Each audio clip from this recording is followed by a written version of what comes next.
안녕하세요. 반갑습니다. 저는 지구한사람에서 문화예술을 담당해서 열심히 일하고 있는 강영덕이라고 합니다. 반갑습니다.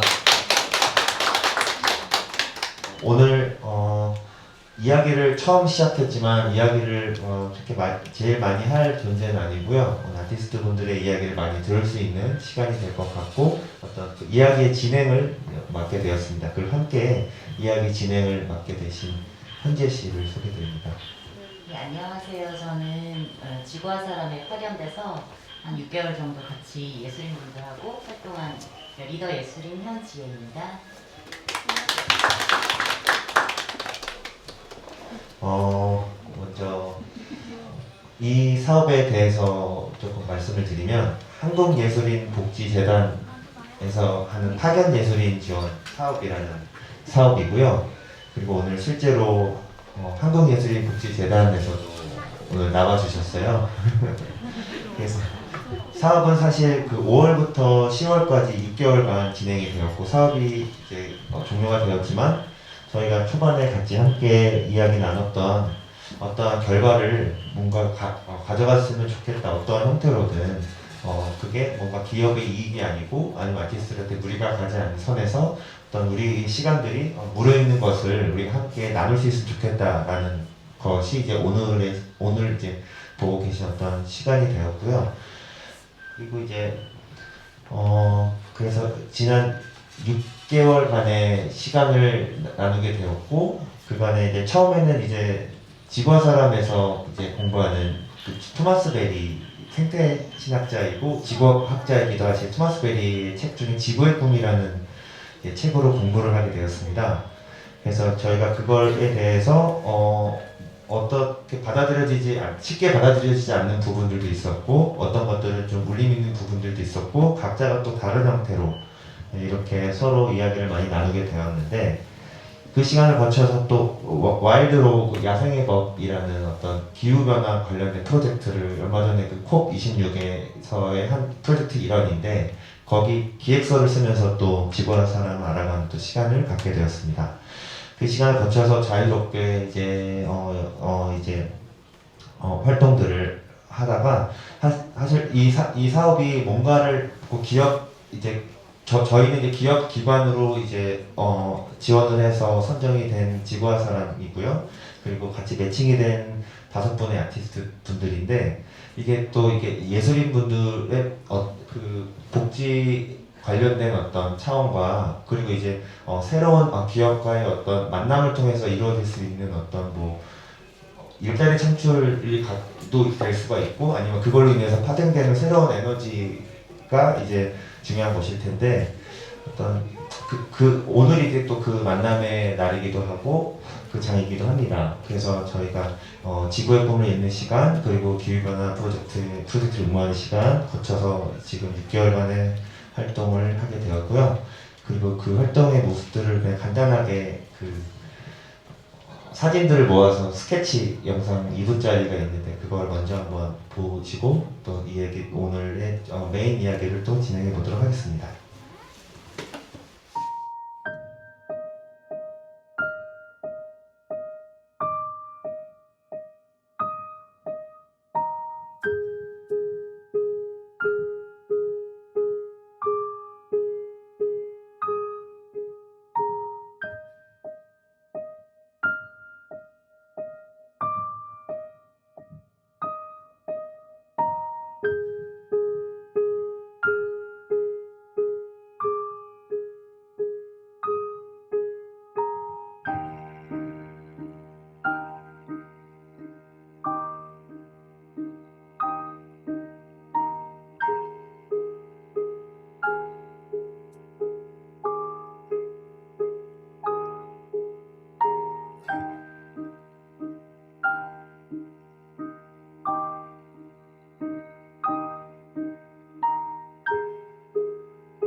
네, 여기까지고요.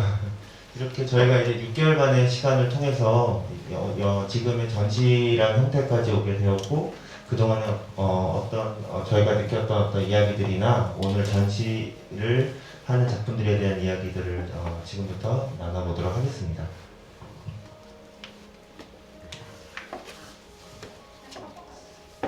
아, 뭐부터 말해야 될지 잘 모르겠는데 지금 기억나는 거는 처음 저희가 이 지구와사랑에 매칭됐을 때 좀 인상적이었던 게그 팀장님으로부터 그 기관의 니즈라는 게 있잖아요. 근데 그게 그냥 치열하게 함께 공부할 사람들을 찾고 있다. 그렇게 말씀을 하셨고, 그러고 와서 이제 저희가 뭔가 기관을 더 알아가고 파악하는 와중에 사실은 굉장히 지구와 사람이 예술인들이 일할 때, 그러니까 제 생각에는 되게 자유로운 분위기였어요. 뭐 특정이 뭘 해달라는 니즈가 있는 것도 아니고, 근데 오히려 그러니까 되게 너무 자유로운 분위기다 보니까 우리가 갈 방향들을 이제 다 정해야 되는 그런 어려움도 있었는데, 뭐 그런 와중에서 또 하나 이제 마주치게 된 이야기가 이 지구와 사람의 활동에 그 예술이라는 게 더 깊이 침투할 수 있는 방향에 대한 고민들, 뭐 더 나아가서는 생태 예술에 있어서 예술의 역할이 무엇인가, 뭐 그런 물음들을 받아 안고 이제 이런저런 프로젝트를 거쳐서 오늘 그 전시를 열게 됐는데 나흘에 걸쳐서. 그래서 지금 제가 이제 이야기할 거는 작가분들 소개를 드리고 싶어요. 그래서 그냥 작가분들 한 분 한 분들을 이렇게 짚으면서 이번 활동 기간 동안에 어떤 들었던 생각들을 비롯해서 원래 사실은 작가분들마다 고민하는 지점, 작업해온 어떤 역사들이 있을 거잖아요. 그런 것들을 생각을 하면서 일단 뭐 참고할 만한 그냥 PT 자료를 만들었어요. 그래서 하나 넘겨주시면 먼저 제 옆에 있는 백은영 작가분이신데, 그러니까는 저희가 펼쳐진 텍스트, 펼쳐진 구라는 컨셉이어서 제가 이 작가분들을 만나면서 들었던 이야기들 중에 되게 인상 깊게 남았던 그런 구절들을 저 왼쪽 옆에다 이렇게 써놨어요. 이제 백은영 작가의 경우는 눈이 낮에는 바깥을 보고 밤에는 자신을 본다. 그래서 뭔가 밤 산책 소개를 저희 처음 만나는 그 자기소개 시간에 해주시기도 하셨고, 이번 그 전시에서는 버들이라는 저 문을 열고 나가시면 이제 볼 수 있는 버드나무 드로잉, 되게 세밀하게 그려진 그런 그 작업을 해주셨고요.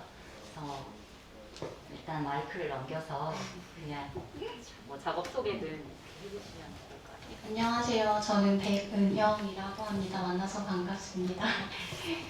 저는 좀 약간 하얗게 머리가 될까봐 좀 생각해 말하고 싶었던 이야기들, 생각했던 걸 조금 적으면서 중간중간 생각이 안 날 때 좀 보면서 얘기를 할게요. 저는 일단은 주로 자연이랑 시간 그리고 어떤 기억을 소재로 그림을 그리고 이야기를 만들고 있는 작가고, 주로 책이랑 전시를 통해서 작품을 발표하고 있고 그걸로 사람들을 만나고 있습니다. 일단 제가 어떤 작업을 했던지를 좀 간략하게 이야기를 하면서 시작하려고 해요. 저는 이제 2017년도에 작은 몰스킨 노트에 제가 그때 관심 있었던 식물 드로잉들을 매일매일 드로잉을 해서 그런 드로잉들이 모아서 우연히 출판 기회가 있었어요. 그래서 다가오는 식물이라는 제목으로 2017년도에 출판을 하면서 그때부터 조금 더 본격적으로 제 작업들을 하기 시작을 했습니다. 그때부터 조금 지금까지 하면서 주로 제가 생각을 하면서 했던 영감이나 이런 것들은 만남 그리고 다가온다는 그런 표현으로 뭔가 시작이 됐었는데요.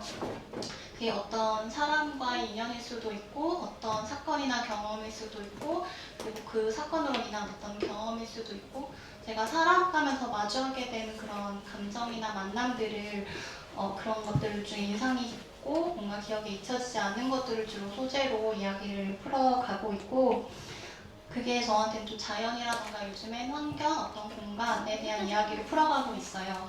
근데 그거를 요즘 제가 관심 있어 하는 거는 아티스트북 이라는 장르여서 그런 이야기들을 조금 일반적인 책의 형식이 아니라 책의 물성을 이용해서 책의 그런 종이나 색감, 뭐 구조적인 것들, 넘길 때의 느낌 이런 것들을 좀 이야기의 주제에 맞게 다양하게 실험을 하는 그런 책들에 관심을 가지고 요즘에는 그런 이야기들을 만들고 있습니다. 그래서 좀 이런 작업을 통해서 저한테는 좀 예술은 약간 삶의 결을 조금 더 섬세하게 느낄 수 있는 작업들을 해오는 것 같고 그걸 통해서 제가 좀 느꼈던 어떤 가치나 이런 것들을 사람들한테 전달하는 작업을 계속 해오고 싶습니다. 이번 전시에 참여했던 버들이라는 작품이랑 제가 올 초에 이제 만들었던 밤산책이라는 작업이 조금 연결성이 있어서 같이 조금 설명을 드려보려고 해요. 아까 제가 주로 그 만남이라는 이야기를 다가온다는 표현을 썼는데 그게 이제 이렇게 수동적으로 다가올 때도 있지만 제가 뭔가를 이렇게 능동적으로 하면서 그때는 주로 약간 산책이나 이런 것들을 통해서 좀 사유를 하고 무언가를 또 관심 있게 보고 이런 새로운 시각적인 걸 경험을 하고 이런 식으로 얻어지는 것들을 통해서 요즘엔 이야기를 많이 하고 있는데요. 같이 전시를 해놓긴 했는데 지금 밤산책이라는 책은 밤의 이미지 정서에서 시작이 되었어요. 책이고 네. 지혜님이 아까 설명을 하셨을 때 이게 눈이 아니라 사실은 창이거든요. 그 이규리 작가님 시 중에 구절에 창이 왜 낮에는 바깥을 보게 하고 밤에는 자신을 비추는지라는 문장의 구절이 되게 많이 와닿았어요. 그 창으로 어떤 날은 꽃을 보았다 말하고 어떤 날은 또 절망을 보았다 말하고 그 문장의 구절이 되게 인상이 깊었고 제가 느꼈던 그 감정들하고 뭔가 맞닿아 있는 이야기가 있다는 생각이 들었어요. 그래서 만들었던 책은 밤산책이라는 책인데 이건 제가 좀 낮에는 너무 환해서 많은 것들이 오히려 보여서 좀 제대로 보이지 못하는데 그 밤에 벽에 비쳤던 식물의 그림자들이 뭔가 주는 느낌이 나만 힘든 게 아니라 어떤 식물들도 자기만의 뭔가의 외로움과 고독들을 밤이 되면 서서히 뭔가 드러낸다라는 뭔가 문장에서 이야기가 출발을 했고 그런 밤의 산책에서 보았던 밤의 정서나 이미지들을 그런 터널북 형태로 만들었고 저는 이 시기 때 조금 마음이랑 감정이 조금 힘든 상태였었는데 이거를 산책을 하면서 좀 그 감정들을 좀 피하는 게 아니라 온전히 약간 마주보고 그거를 뭔가 맞대고 이런 순간을 좀 산책을 하면서 많이 느꼈던 것 같아요. 그 어두웠던 좀 뭔가의 시간을 통과하는 한 순간 그런 의미로 좀 이런 터널북의 형태로 만들어서 작업을 했었습니다. 약간 작년부터 이제 코로나 시기로 좀 나는 좀 힘든 것도 많았고 기회들도 많이 없어지고 일정들도 뭔가 취소가 되고 좀 무기력함이 되게 많이 컸던 것 같아요. 그래서 뭔가 약간 작업을 하면서의 자극이나 영감이나 뭔가 상상 이런 것들이 사라지고 모든 게 조금 현실적으로 느껴져서 그때 어떤 무기력감이 있었는데 이 작업을 하면서 좀 그 감정들도 좀 마주하게 되는 그런 작업이었던 것 같고 누구나 어쩔 때는 이렇게 차올랐다가 다시 뭔가 어두워지기도 하고 빛나게 되기도 하고 비워지기도 하고 다시 차오르게 되기도 하고 그냥 이런 자연스러운 순환들을 뭔가 좀 이야기를 해보고 싶었습니다. 그리고 지금 작품으로 이번 작업에서 하고 있던 건 이 다음이 버들이라는 작업인데요. 이번 전시가 이제 펼쳐진 구인데 저희가 주제를 정할 때 지구와 나와의 어떤 관계에 대해서 그런 키워드가 나왔었어요. 그래서 나와 어떤 생명체, 어떤 관계를 통해서 이야기를 해보자라고 했을 때 떠올랐던 소재는 버드나무가 있었고요. 좀 이것도 산책과 관련되어 있는데 제가 주로 자주 산책하는 공간 저희 집 생태공원 공간이 있어요. 근데 거기 이제 물가가 많다 보니까 버드나무들이 되게 많은데 그냥 모르겠어요. 왠지 그냥 모르게 그냥 끌렸어요. 뭔가 너무 멋있다. 그리고 뭔가 관심이 간다. 그리고 그냥 계속 보고 싶다. 멍하니. 그러니까 그런 감정에서부터 그냥 알 수 없는 그런 끌림에서부터 시작이 되었고 드로잉을 하면서 느꼈던 거는 그냥 나무가 뭔가 운치가 있다. 그리고 어떤 여유로움과 뭔가 온유한 것 같으면서도 어떤 강인한 것들이 뭔가 느껴졌었던 것 같아요. 그리고 좀 그 나무를 좀 이렇게 만지면서 그냥 묘한 안도감 같은 게 또 느껴졌었던 것 같아요. 그때 자영 작가님이 공유해주신 글들 중에 식물들이 만들어내는 파장에 관련된 글을 읽은 적이 있었는데, 이렇게 우리가 모여있는 공간 안에서도 서로의 그런 에너지들이 모여서 또 다른 에너지가 되듯이 그냥 뭔가 그 식물 곁에 있고 있을 때 뭔가 주는 어떤 에너지나 기운, 그 파동이 뭔가 모르겠지만 그냥 마음속으로 뭔가 편안해지면서 뭔가 느껴지는 게 있었거든요. 그게 뭔가 내가 조금 외롭게 떨어져 있는 존재가 아니라 같이 살아있는 존재구나라는 그런 느낌을 받고 거기서부터 좀 이야기가 시작이 됐던 것 같아요. 그래서 좀 버드나무에 대해서 드로잉을 하고 관찰을 하고 그리고 이렇게 조사를 하면서 옛날에는 좀 이 나무들이 물가에 많다 보니까 그 나루터에 이제 떠나가는 사람한테 그 버드나무 가지를 이렇게 하나 꺾어서 이렇게 물에 띄우면서 그 사람의 안녕이랑 평안 뭐 이런 걸 바랬다고 해요. 그런 느낌들이 뭔가 우리가 지금 어떻게 보면 이 시기에서도 좀 모여 있지만 또 불안하고 각자의 뭔가 안전한 곳에서 떨어져 있는 친구들, 사람들을 생각하면서 좀 안녕한지 그리고 안녕했으면 좋겠다라는 그런 의미로도 저는 좀 해석을 하고 싶었어요. 그래서 예전에 몇 년 전에 그 팟캐스트에서 나무 산책, 나무 여행 같은 그런 여행 팟캐스트를 들은 적이 있었는데 그걸 듣고 저도 조금 신청해서 들었던 적이 있어요. 되게 나무 해설하시는 분이 우리 그냥 이런 동네의 나무들을 하나하나 설명을 해주는 그런 거였는데 저도 이렇게 북촌이랑 서촌 나무 해설을 같이 여행하면서 들었던 적이 있었거든요. 그냥 지나가면 그냥 가로수 중에 하나일 수도 있는데 그 나무의 이름이랑 그 나무의 생김새, 그 나무가 여기 있었다면 옛날에는 여기는 다른 어떤 지형이 있었겠다라는 그런 뭔가 역사적인 것까지 한꺼번에 설명을 해주시면서 이 나무 하나에서도 뭔가 많은 기억이 있겠구나라는 생각이 들면서 되게 인상이 깊었는데 저도 좀 이 버드나무 드로잉을 하면서는 좀 온전히 그냥 나무 모든 걸 보지 않고 그 나무와 나와의 뭔가 주는 느낌을 가지고 뭔가 관찰을 하면서 드로잉을 해보고 싶었습니다. 그래서 좀 이런 선들을 자연에는 곡선이 없듯이 이런 선들을 하나하나 그냥 드로잉을 하면서 좀 보이는 것뿐만이 아니라 그냥 보이는 것을 드로잉을 하는데 보이지 않는 어떤 질서나 뭐 이런 것들을 상상을 하게 되면서 그런 것들을 뭔가 상상하고 하는 그런 즐거움이 있었던 작업이었던 것 같아요. 그래서 보시면 이제 박스가 3개로 놓여져 있는데 제가 이걸 드로잉을 할 때 이제 가을 무렵이어서 점점 잎이 약간 연해지고 바래지고 있었을 때 그 색감이 느껴지는 색깔과 비슷한 종이들을 이렇게 케이스를 만들고 이 작업인데 근데 펼쳐지면 그 잎들이 미세하게 앞면과 뒷면의 느낌의 질감도 다르고 테두리는 약간의 톱니바퀴처럼의 이런 질감들, 텍스처들이 되게 재밌었어요. 저는 좀 그런 거를 종이로 뭔가 표현하는 거에 관심이 많아서 이런 드로잉을 하고서도 인쇄된 상태나 그런 종이의 느낌을 표현하기 위해 그런 비슷한 종이들로 뭔가 테스트를 많이 해봤고 이렇게 파노라마처럼 펼쳐진 풍경이지만 좀 테두리 여백들을 줘서 또 각각의 어떤 시선들을 뭔가 볼 수 있는 이런 작업으로 책을 만들어 봤습니다. 사실은 이 책이 처음 이렇게 완성된 게 아니라 한 3권 정도의 더미처럼 여러 가지 책 만드는 시도가 있었어요. 이 책도 지금 첫 책이긴 하지만 약간 이 버드나무에 대한 이야기를 조금 더 발전시켜서 좀 아예 다른 구조로 또 만들어보고 싶은 생각이 있습니다. 그리고 좀 이번 작업을 하면서 또 제가 활동을 하면서 제가 하고 있던 작업과 연결을 해서 뭔가 같이 작업을 할 수 있어서 또 좋았던 것 같고 그냥 제가 뭔가 살아가면서 느끼는 좀 아름다운 풍경 그런 것들을 향유를 하고 또 작업으로 좀 풀어볼 수 있어서 재밌었습니다. 이상입니다. 아니, 처음에 말씀하실 때 목소리가 엄청 저처럼 저도 지금 엄청 떨렸는데 떨리다가 막판에는 잦아 들어오셨어요.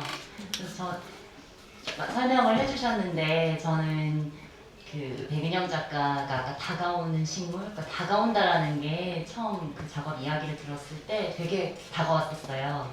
근데 이제 말씀해주신 것처럼 처음 만남은 되게 우연적이잖아요. 우리 만난 것도. 근데 두 번째 만나는 거는 우연이 아니라 어떤 의지나 어떤 서로 마주나감이 있어야 만나지는데 그런 작업들이 항상 그 다가온 것을 다시 마주나가는 어떤 그런 수행처럼 느껴지더라고요.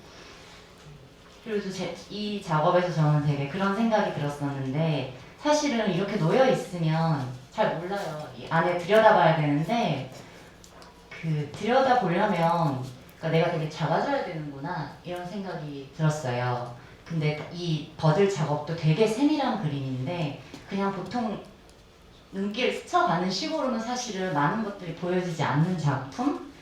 근데 이 그림 작가는 이거 하나하나를 그리면서 사실은 뭐 직접 본 것이든 뭔가 또 보지 않았는데 뭔가 사이에서 나오는 어떤 것이 이렇게 뭔가를 많이 감지하게 되잖아요. 그래서 내가 직접 그리진 않았지만 이런 생각을 하면서 이 작업을 볼 때 뭔가 그 근처에 있는 어떤 거랑 되게 만나지는 느낌? 이 사람은 왜 이렇게 세밀하게 이거 하나하나를 그리고 있을까? 이거에 왜 매료가 된 걸까?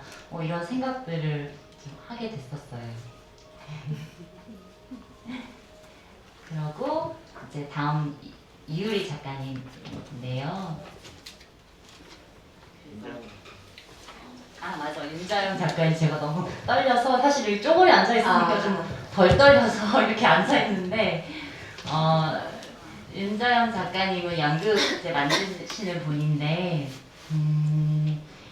되게 가장 인상 깊었던 말이 견고하게 만들어진 연극의 선을 들어 올린다였어요. 그러니까 연극을 만드는 거를 뭔가 연극의 약속, 우리의 사회나 이런 데 약속이 있듯이 어떤 구조나 체계를 만드는 작업이라고 이렇게 포에서 말씀해 주시다가 맨 마지막에 그 연극의 선을 들어 올리는 그런 장면을 연출해 주신 이야기 엄청 인상 깊었거든요.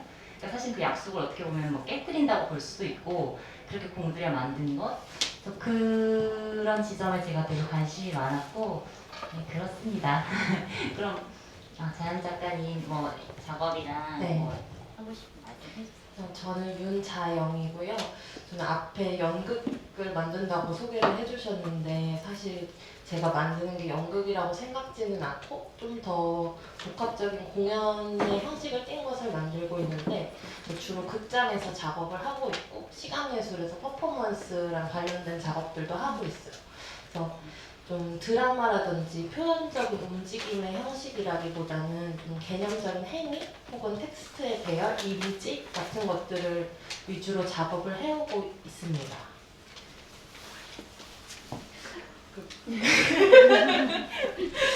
그래서 제가 이곳에 죄송합니다.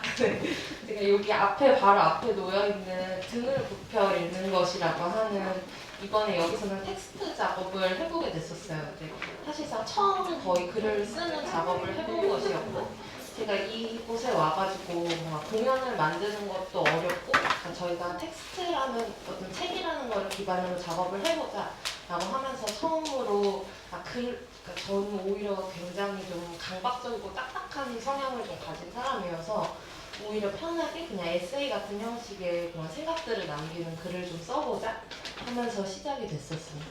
근데 제가 한 작년쯤부터 원래 사실 자연물이나 식물에 관심이 없었는데 갑자기 뭔가 홀린 것처럼 식물들을 엄청 자꾸 사람 모으게 됐었어요.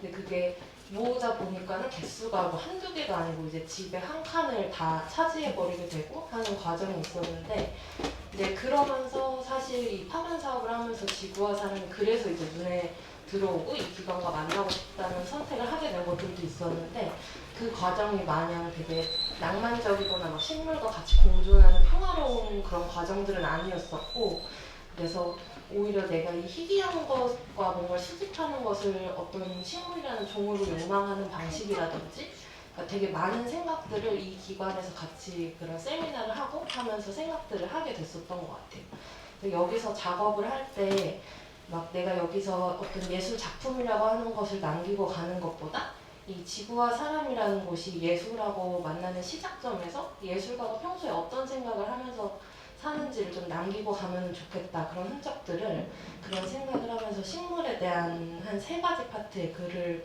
좀 쓰게 됐습니다. 그러니까 첫 번째는 제가 그 공연이라는 무형이라는 조건을 만지는 일, 만들고 연출하는 일 하고 식물을 키우는 일하고 유사하다는 생각이 들게 된 단상에서 출발한 글이 있고, 두 번째는 아까 그 희귀한 어떤 형상들을 수집하고 싶은 욕망, 그러니까 그 식물이라는 걸 만나면서 내가 어쩔 수 없이 인간이기 때문에 가지게 되는 마음과 선택에 대한 그런 형태들을 어떤 의미에서 고백하기도 하고 그것들을 받아들이는 과정에 대한 글을 썼고, 세 번째로는 그 식물이 가진 시간이라는 거를 경유해서 제가 사회를 보거나 혹은 예술 창작을 할 때 시간이라는 개념에 대해서 다시 생각하게 되는 그런 계기에 대한 글을 쓰게 됐어요. 그래서 이것들을 글을 다 써놓고 나니까 어떤 방식으로 사람들에게 읽게 할 것인가 이런 생각을 하다가 식물을 접하고 만나게 됐던 제 몸의 형태에 대한 생각을 하게 됐고, 그러면서 발 밑에 언저리에 있거나 혹은 연약한 어떤 텍스처를 만지거나 빛에 비춰서 상태를 확인해야 하거나 그런 그 몸을 굽혀야 하거나 그런 읽기의 방식을 이 텍스트를 읽는 방식에서 가져오면 좋겠다, 이 유제의 공간에서. 그러면서 이 작업을 하게 됐습니다. 끝입니다.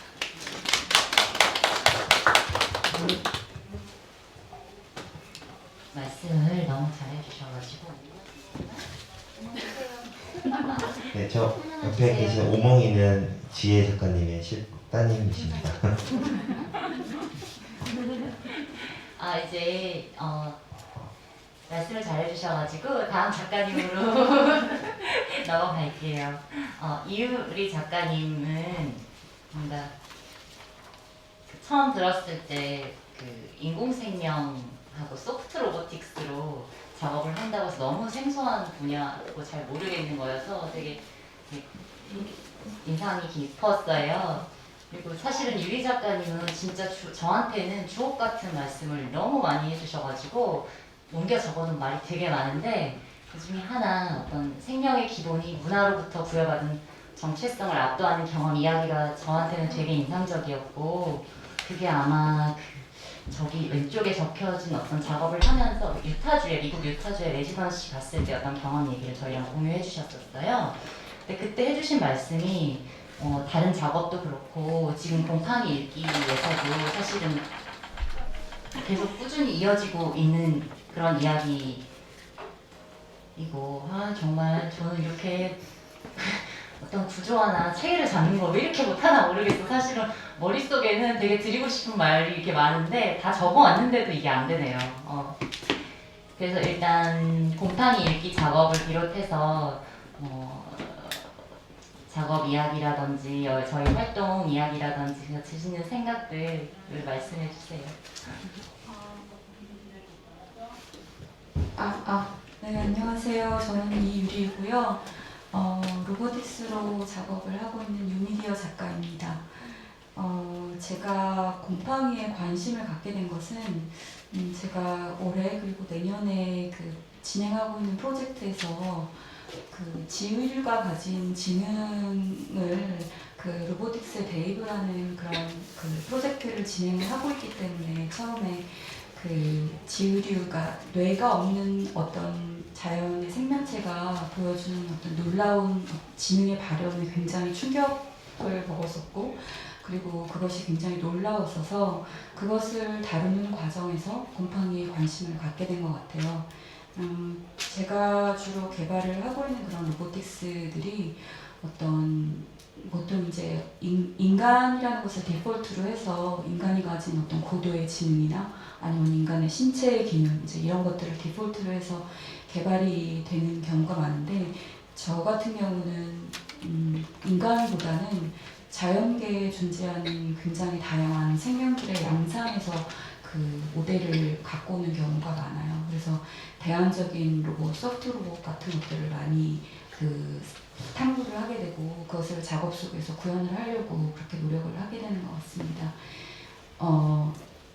이번 그 곰팡이 읽기라는 작업을 통해서 제가 올해 그리고 내년에 이제 그 진행을 하게 될 말씀드린 그런 프로젝트를 하면서 갖게 되는 생각, 곰팡이에 대한 어떤 생각들을 조금 펼쳐보이는 그런 텍스트를 작성을 하게 됐어요. 그래서 이 생태계라는 것을 작품 속에 담는데 그것이 도대체 이 자연의 상태와 생태계라는 것이 그 예술 작품을 구현하는 것과 어떤 공통분모를 가지게 될지, 어떤 지점에서 만나게 되는지, 어떻게 이 예술적인 표현을 통해서 엮이고 드러나게 되는지 그런 것들이 저한테는 굉장히 어떤 고민으로 다가왔었어요. 왜냐하면은 그 예술을 한다는 것도 어쩔 수 없이 우리 인간이 외부 세계에 대해서 인식을 하고 해석을 하고 그거에 대해서 반응을 하는 어떤 결과물의 형태로 나타나기 때문인데 우리가 자연계나 어떤 물질의 세계를 생각을 해봤을 때 사실은 그 자연이나 물질의 세계가 가진 실제의 어떤 본질과 우리가 이렇게 예술 작품을 통해서 이렇게 번역을 하고 재창조를 하는 그 속에서 드러나는 자연 또 물질의 세계가 과연 일치하는가 이런 생각을 많이 하게 됩니다. 왜냐하면은 그러니까 우리가 자연에 대해서 그 말을 하는 어떤 행위가 정말로 자연 속에서 이루어지는 것이 아니라 어떤 우리가 살고 있는 문명 또 사회 어떤 문화 속에서 암묵적인 그 약속된 코드를 통해서 서로 공유가 되고 주고받아지는 것이 아닌가 그런 생각이 많이 들었어요. 그럼 거기서 이제 우리가 자연에 대해서 예술 작품을 만들 때, 뭐 아까도 얘기하셨지만 생태 아트라는 것을 만들 때 그 예술 작품 도대체 무슨 의미를 가지고 있고, 우리에게 그 속에서의 자연은 어떻게 해석될 수 있는가 이런 것들이 저한테 굉장한 고민으로 다가왔고 그 고민들이 굉장히 현재 진행형으로 그렇게 저에게 남아 있습니다. 제가 제 자신을 이제 아까 그 지혜님이 말씀을 해주신 그게 제 자신을 인식을 할 때 대개의 경우는 이 문명과 그 문화 내에서 그것이 주는 어떤 보호막 아래서 이런 걸러진 상태로 저 자신을 파악을 하게 되는데 이제 어쩔 수 없이 그 보호막들이 거치는 그런 불가피한 상황들이 생기게 됩니다. 근데 이때의 이 인간이 가진 생명이라는 거, 굉장히 그 자연 앞에서 연약한 그 벌거벗은 상태로 갖게 되는 그 상태라는 것이 일종의 뭐라 그래야 되지? 이런 내가 지금까지 나를 파악해왔던 문명과 그 언어화된 그 정체성을 가진 나로서의 그 자기 자신이 아니라 그것과 이렇게 절연된 일종의 고아 상태의 어떤 자기 인식이라는 생각이 들어요. 그러니까 예를 들면 뭐 그래비티 같은 영화를 보면 이제 우주에서 이렇게 조난이 된 그 박사가 혼자 홀로 그 우주 공간에서 지구로 돌아오려고 굉장히 사투를 벌이고, 그리고 또 다큐멘터리 같은 데 보면은 뭐 미국 서부에서 혼자 이렇게 그 어떤 광활한 그런 사막 같은 데를 탐험을 하던 사람이 고립되고 이렇게 조난이 되고 거기서 이렇게 살아나려고 하고, 또 바다에 이렇게 홀로 남아서 표류하는 어떤 사람이 생길 수도 있는 거고, 그리고 더 보편적으로는 우리 모두가 이제 겪게 될 어떤 죽음 앞에 혼자 인간이 섰을 때 어떤 그런 상태가 우리가 문명과 문화를 통해서 자기 자신을 인식할 때를 이렇게 어떤 생명이라는 것이 그런 것이 전복시키면서 굉장히 전환시켜주는, 우리를 고아로 만들어주는 그런 순간이 아닌가 하는 그런 생각을 하게 되고, 제가 관심을 갖고 보게 되는 굉장히 중요한 그런 주제가 이런 그 자연 앞에 있는 고아 상태로서의 인간의 어떤 상태인 것 같아요. 그래서 이제 이 곰팡이 읽기라는 이번 작업을 통해서 이 곰팡이라는 그런 미시 세계를 조금 들여다보면서 그런 저의 생각들을 정리하고 텍스트 작업으로 풀어내려고 했었습니다. 근데 이제 제가 전시를 하면서 이 곰팡이를 실제로 키웠어요. 키우는데 좀 내가 곰팡이를 좀 얕봤구나 그런 생각이 또 그런 깨달음이 들더라고요. 왜냐하면은 제가 예상하는 그 곰팡이의 어떤 성장과 그 실색에 이렇게 정착을 하는 그런 과정이 있는데 이 곰팡이가 그런 어떤 제가 예상하는 궤도를 벗어나서 굉장히 그 자기만의 역동적인 어떤 독자적인 그 변화와 정착과 그런 그 과정을 보여주더라고요. 그래서 그런 것들을 보면서 이 곰팡이라는 생명이 자연 속에서 갖고 있는 어떤 능력, 힘 이런 것들이 또 내가 예상하지 못했던 부분이 있어서 그런 것들이 굉장히 새롭고 그런 흥미롭게 다가왔습니다.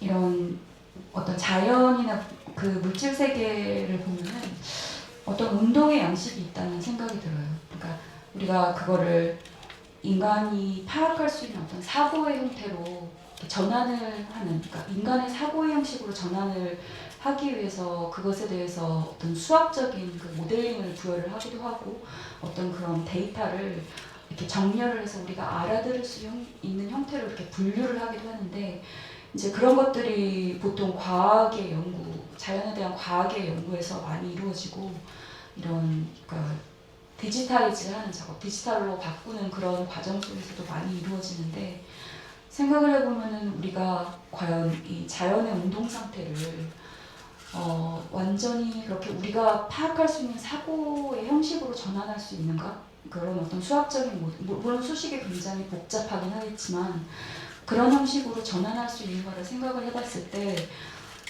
그게 불가능하다는 생각이 듭니다. 그러니까 거기에는 어떤 우리에게 알려지지 않은 부분, 그러니까 미스테리가 남겨져 있죠. 그리고 또 그 예술의 과정을 생각을 해보면은 이것이 가진 운동성 또한 있는데 우리가 그거를 어떤 비평이나 어떤 그런 언어, 비평적인 사고나 아티큘레이션을 통해서 이제 그거를 굉장히 언어하려고 많이 하는데 이런 예술이 가진 운동성 또한 우리가 파악할 수 없는 어떤 미지의 영역을 갖고 있다는 생각이 들어요. 근데 또 신기하게도 그 두 가지의 운동이 또 직관적으로는 굉장히 또 동질성을 갖고 있다는 생각도 들어요. 그래서 도대체 그 동질성이 어디서 오는 걸까? 어떤 성격이 그런 본질을 만들어내고 그런 동일성들을 만들어내는 것일까? 그런 생각들을 이번에 그 곰팡이 읽기라는 인터랙티브 픽션 게임을 통해서 조금 이렇게 조근조근 그 풀어내 보고자 한 것이 이번 작업이었고 사실은 제가 생각하기에는 저 게임과 저 안에 있는 텍스트는 예술 작품으로 완전히 옮겨가기 이전의 상태, 그러니까 예술의 이전의 상태에 대해서 조금 더 많이 다루고 있고 그런 형태로 구현이 됐다는 생각이 많이 들고 저는 그 형식이 이번 작업에서는 굉장히 적절하다는 생각이 들었습니다. 왜냐하면은 예술 작품은 이제 은유로 이루어진 세계이기 때문에 우리가 실세계와 이렇게 서로 교류하는 그 접촉과 그 소통에서부터 또 동떨어진 자기만의 어떤 독자적인 법칙이 있거든요. 그래서 그것이 되기 이전의 어떤 상태를 한번 다뤄보고 싶은 그런 욕구도 있었던 것 같고 또 작가님들하고 그래서 텍스트 작업을 하자는 어떤 그런 의견의 합의도 있었고 그래서 좀 예술 작품이라기보다는 작품 이전의 상태를 다루고 있는 어떤 그런 형태로 구현을 하게 된 것 같습니다. 네.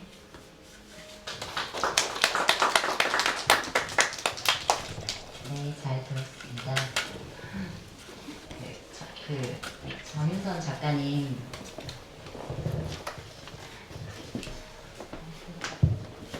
넘겨주시겠어요?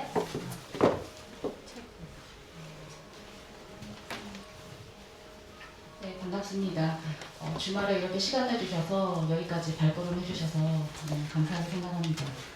저는 리서치 기반으로 여러 다양한 예술 활동하고 있는 정윤선이라고 합니다. 입체 영상 설치 그리고 커뮤니티 아트 되도록이면 공동체의 그 현장에 가서 직접 제가 체험하거나 같이 그 공동체의 그 정서를 교감하면서 작업을 하는 스타일이고요. 그래서 이번에 그 선보인 작업도 아차도라는 섬에 가서 거의 지구와 사람의 왕래하는 시점하고 비슷한 시기에 한 6개월 정도 가서 직접 리서치도 하고 같이 주민들의 생활에 같이 포함돼서 지내면서 갯벌도 관찰하고 거기 주민들의 생활상도 관찰하면서 저희 그 환경이나 생태 쪽에서는 지속 가능성이라는 것을 많이 얘기하고 있는데 어떻게 보면 한국에 있는 그 중에서도 작은 섬 같은 경우는 거의 뭐 고령화 문제라든지 뭐 기후 온난화 문제 때문에 거기서 어획량이 뭐 바뀌거나 줄거나 여러 가지 또 삶에 직결적으로 연결되는 부분들 때문에 과연 그 지속 가능성은 어디에서는 그것이 옳고 어디에서는 아예 생각조차 할 수 없는 현실이지 않나라는 것을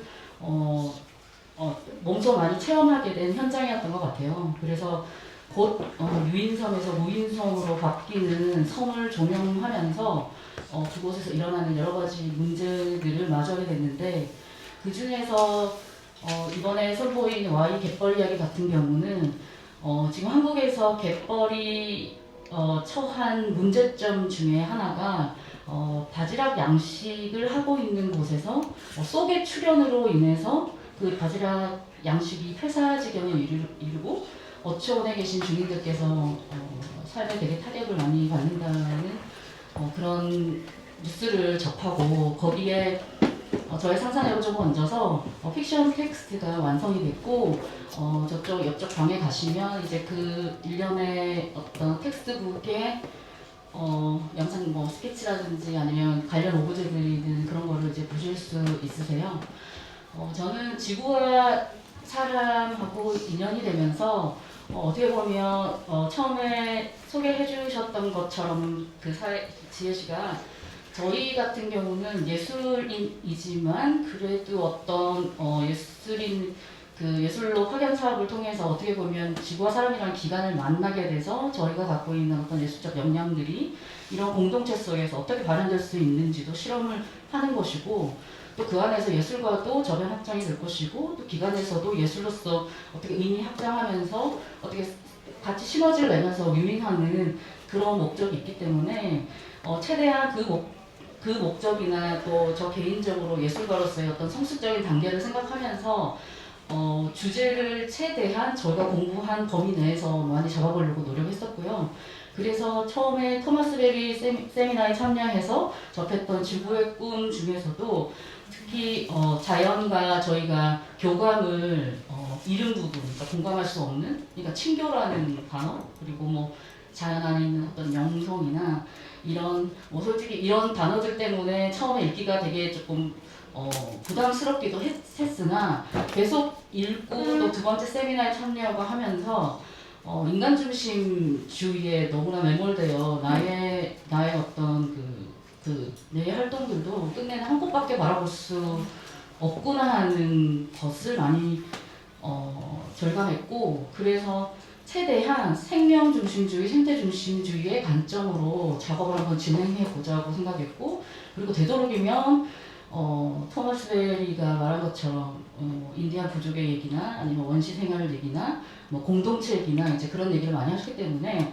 관련해서 최대한 아날로그적인 작업을 좀 하고 싶었고 그리고 되도록이면 여기 있는 분들하고 같이 협업하는 활동을 하고 싶었어요. 그래서 오디오북 만들 때는 그 강영덕 팀장님과 현지의 예술인께서 참여해 주셨고 그리고 뭐 제가 만든 전부 수작업으로 만들었는데 다 뭐 종이 재질로 그리고 예 되도록이면 조금 다른 물질들이 오염되는 어떤 물질을 되도록이면 만들지 않는 선에서 작품 제작을 하려고 노력을 했고요. 뭐 안에 61페이지로 제작된 책이라서 아마 보시는데 시간이 좀 걸려서 작품 얘기는 이 정도로 하고 나중에 저희 블로그 오시면 다른 작가님들 작품도 보실 수 있고 저도 그 안에 이제 다 게재가 되어 있거든요. 그래서 그쪽 들어가셔서 보시면 되실 것 같습니다. 저는 이만 마치겠습니다. 작가님 그 작품 중에 쏙이랑 바지락 그 바지락이 어떻게 느끼게 되었는지랑 그게 그 구원의 손길을 어떻게 느끼게 되었는지나 그런 그 작품의 그 첫 모티브 있잖아요. 그 부분만 먼저 조금 나눠 주셔도 좋을 것 같습니다. 영덕 팀장님께서 그 부분을 되게 재밌게 들으셨나봐요. 그러니까 쏙이라고 하면은 저도 갯벌을 다니면서 쏙이라는 그러니까 제가 어떻게 생겼는지 처음 알았거든요. 그래서 여기서도 아마 그걸 접하신 분이 계실 것이고 이제 모르시는 분도 계실 거라고 봐요. 거의 한 10cm 정도 크기에 보기에는 딱새우처럼도 생겼고 갯가재처럼도 생겼는데 그런데 조금은 다른 종류예요. 근데 얘들이 제가 제목에서 Y 갯벌 이야기라고 적었는데 쏙이 갯벌에서 자신들의 집을 파는 그 집의 형태가 Y자예요. 근데 이 Y가 이제 이 쏙이란 생명체 종류 그 성격 자체가 되게 배타적이고 좀 싸움꾼이기도 하고 되게 지능적이고 모여서 같이 행동하고 하는 것 같더라고요. 그래서 갯벌에 만약에 구멍을 파게 되면 이렇게 U자로 파고 밑에 한 번 더 막대를 내려서 Y자 형식이 돼요. 근데 이게 거의 2m씩 넘게 된다는 거예요. 그러니까 저희 사람 키도 2m가 안 되잖아요. 그러니까 한 10cm 가량 되는 그 생물이 그 정도의 깊이를 파내려가서 집을 짓는다라는 거죠.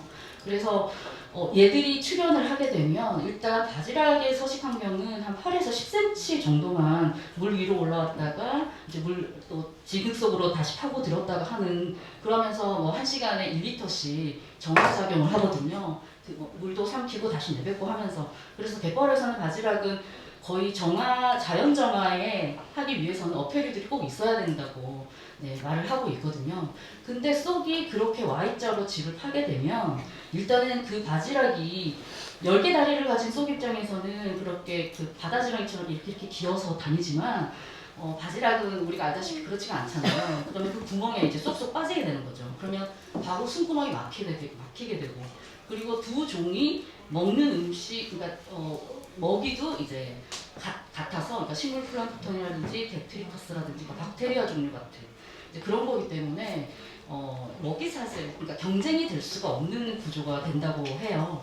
그래서 이러한 것들을 문제점이 생겼기 때문에 갯벌에서는 지금 인간 입장에서 보면은 바지락이 얼마나 그 경제적으로는 많이 이윤을 어민들한테는 도움을 많이 줘서 일단은 쏙을 퇴치를 해야겠다라고 생각을 해서 경운 작업들이 일어나요. 갯벌을 아주 그냥 다 까뒤집어서 이제 쏙들을 다 잡아내는데 문제는 그걸로 안 되니까 이제는 쏙을 이용해서 레시피를 개발하기 시작한 거예요. 뭐 쏙 탕수육, 쏙장, 뭐 쏙 된장국 뭐 이런 식으로 아니면 레저 어떤 활동으로 또 이용하기도 해요. 뭐 쏙 잡기 체험 이런 식으로.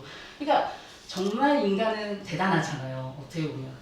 그래서 이러한 인간 관점은 일단 우리가 잘 알고 있으니까 이렇게 옆으로 좀 치워두고 쏙과 바지락 관점에서는 또 인간을 어떻게 보며 또 쏙과 바지락 서로는 또 어떻게 보며 이런 것들에 대해서는 제가 그냥 그 상상을 더해서 한번 얘기를 엮어봤거든요. 그래서 보시면 얼음 동화 같은 그런 식으로 좀 한번 적어봤어요. 보시고 조금 쉽게 조금 이해하셨으면 좋겠다 생각. 저희가 환경, 뭐 기후 변화, 위기 매스컴에서 연일 이렇게 기사만 범람하지 우리가 과연 할 수 있는 게 뭐고 눈앞에 진짜 물이 올라오고 있나?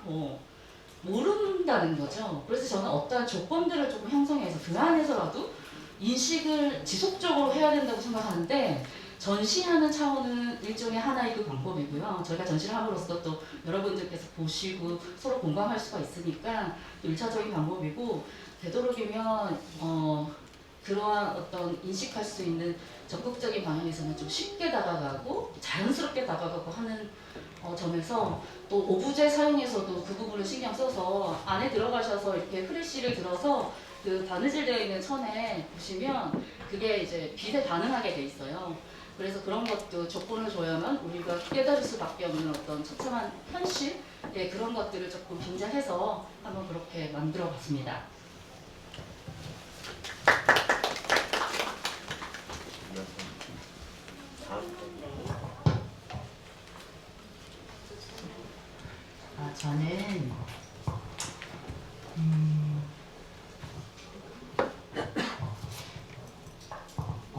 예술인 파견 지원 사업 이야기를 하면 그러니까 이 사업에서 엄청 가장 수혜를 받은 마치 저를 위해서 만들어진 사업 같은 그런 생각이 많이 들었었어요. 저는 이 사업에 4년차 참여하면서 그냥 참여 예술인으로 3년째 활동을 하다가 마지막 내년에는 쉬어야 되거든요. 그래서 쉬기 전에 진짜 저랑 안 어울리는 저의 주변 사람들로는 진짜 콧방귀가 나오는 리더 역할에 저를 좀 던져봤어요. 근데 진짜 우여곡절이 많았는데 역시 그냥 전 엄청 여기서 얻어가는 게 되게 많은 것 같고 그 이유가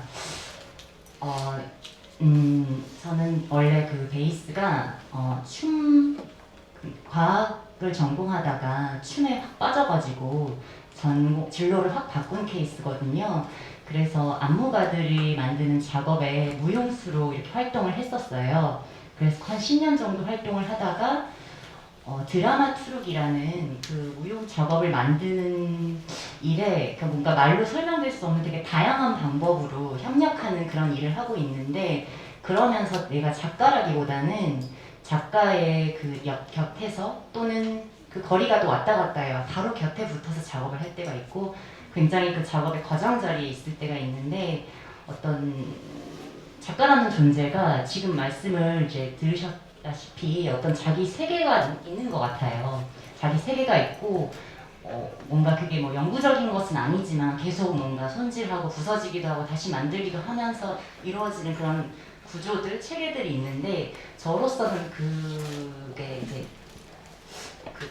가져지지 않는 어떻게 이거는 약간 말을 하면 제가 너무 떨려가지고 가끔 이럴 때가 있어요. 그래서 이것도 비슷한 문제인데 그 언어화가 잘 안 되는 그런 문제.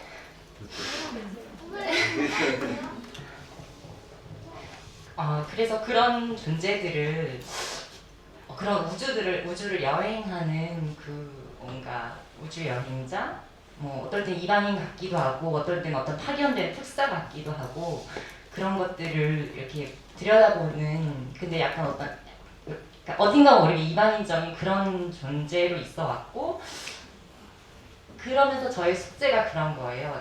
사실은 이게 되게 딜레마일 텐데 예술 작업이 아까 우리 많은 작품에서 나왔듯이 어떤 사이 어떤 곰팡이적인 어떤 존재라든지 어떤 요소 사이 공간 틈새 그늘 이런 것들을 사실은 계속 그 안을 뭔가 파고들고 들여다보고 그런 것들을 갖고 오는 뭐 그런 쉽게 말하면 그런 작업을 하는 게 예술가일 텐데 그런 작업을 할 때는 어떤 구조를 만들어야 돼. 보통의 경우는 만들어서 작업으로 구현을 해야 되거든요. 그러니까 그런 딜레마가 있을 거예요. 그래서 그런 것들을 옆에서 보면서 사실은 저는 좀 교란시키는 역할을 많이 하는 것 같고요. 뭔가 약간 그래서 곰팡이적인 그게 사실 제가 주변에서도 들었던 말이라서 곰팡이적인 존재라는 게 그래서 여러분들 작업을 보면서 되게 와닿는 게 되게 이제 많았어요. 근데 이제 이 예술인 파견 지원 사업이라는 그 사업이 기관과 예술인들이 만나는 어떻게 보면 좀 딱딱한 예술인들 입장에서는 굉장히 고체적인 환경인데 저한테 정말 잘 맞았던 건 그 고체 뭐 예를 들어 입자들이 따닥따닥 붙어 있다면 그 사이에 틈새가 있더라고요. 그래서 저는 약간 기체적인 존재라고 생각을 해보면 너무나 방산되고 수렴되지 않는 존재로서 계속 뻗어나가기만 하는 흩어지기만 하는 그런 사람이었는데 여기를 오면 뭔가 하나 작품이라든지 어떤 경험으로 조금 압축되고 이런 크리스탈처럼 만들어지는 무언가가 저한테 항상 남았어요. 그런 얘기를 이제 하고 싶었고 요즘 이제 좀 하는 작업들은 뭐 역시나 이제 저는 아무도 보지 않는 공연 뭐 이런 식으로 하는데 뭐 붕대를 얼굴에다 감고 그냥 뭐 카페나 뭐 한강 공원 같은데 나가서 그냥 앉아 있는데 그게 일시나 뭐 장소가 정해진 공연은 아니에요. 그리고 사실은 아무도 안 봤으면 좋겠고 근데 이런 것들을 일을 하려면 어떻게 하면 일로 만들 수가 있을까? 이거를 내 작업이라고 할 수가 있는 걸까? 이런 고민들을 엄청 이제 하고 있어요. 그리고 이번에 이 펼쳐진 구 전시에서 저는 그러니까 이벤트로 문 앞에 있는 그 두루마리들이 있는 꽂혀져 있는 통이 있는데 그게 저희가 이 사업에서 만나서 첫 프로젝트로 했던 지구의 꿈 함께 읽기 그 함께 읽은 지구의 꿈 이야기들을 좀 필사를 해서 그걸 좀 조각조각 절단을 냈어요. 그래서 어떤 종이는 되게 소주제라고 할 만큼 내용이 깨알같이 이렇게 있는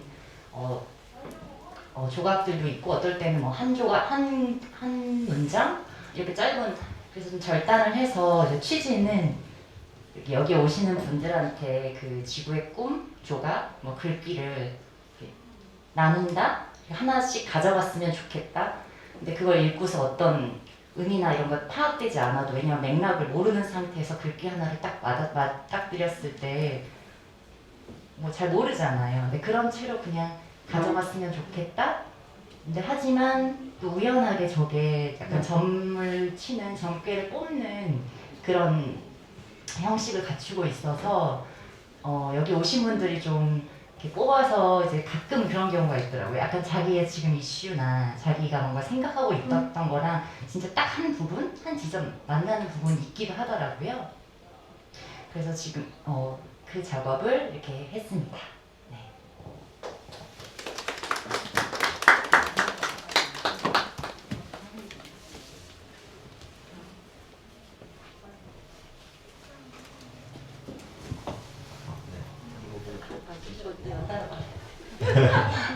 그래서 저는 이제 이 전시를 하면서 우리가 웹사이트를 만들었는데 이제 웹사이트에 들어가 보니까 유제에 저런 오른쪽 아래쪽에 있는 글귀가 이제 실려 있더라고요.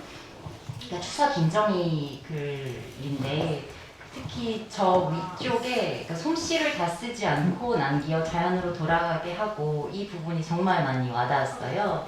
그리고 그 유제라는 그 한자 뜻이 뭔가를 남겨두는 집으로서 그리고 저희 전시 공간이기도 한데 정말 오시는 분들이 이 공간이 너무 좋다는 말을 되게 많이 들었어요. 작품들도 좋지만 그리고 저는 개인적으로는 그 뭔가 전시가 늘 이루어지는 장소가 아니라 그냥 길을 가다가 뭐 전시장도 그런 면이 있죠. 근데 길 가다가 이렇게 뭔가 조금 덜 만들어진 완성되지 않은 작품들이 어딘가 이렇게 쑥 숨어 있는 형태로 있는 식의 이 전시가 저는 굉장히 마음에 들어요. 그런 팀장님이 이제 이어서 말씀을 유제는 이제 지구와 사람의 공간이고요. 2019년 1월부터 이곳에서 지구와 사람이 존재하게 되었는데 이 집을 원래 이렇게 주인이신 분이 또 이름을 정해주셨어요. 그래서 솜씨를 다 쓰지 않고 자연으로 돌아가게 하고 봉급을 다 쓰지 않고 나라에 돌아가게 하고 재물을 쓰지 않고 국민에 돌아가게 하고 돌아온 복을 누리지 않고 후손에 돌아가게 한다. 어떤 남겨둠이라는 의미의 유제인데 이번 작업을 통해서 조금 더 저희가 준비를 하면서도 어떤 비어있는 어떤 이거를 조금 더 뭔가를 다 펼치지 않고 어떤 이거를 펼칠 부분들에 있어서 펼치되 어떤 것을 남겨두게 되는 어떤 또 이제 이번 아티스트 분들과 함께 이 전시를 준비하고 나니 유제가 또 다른 형태가 된 거예요. 그러면서 뭔가가 여기가 좀 더 어떤 비어있는 것 같지만 거기를 마치 사람들이 들어와서 그 남겨둔 공간에 사람들이 채워주는 에너지가 같이 시너지로 발휘하기도 하는 어떤 순간을 이번 전시에서는 느끼게 된 것 같습니다.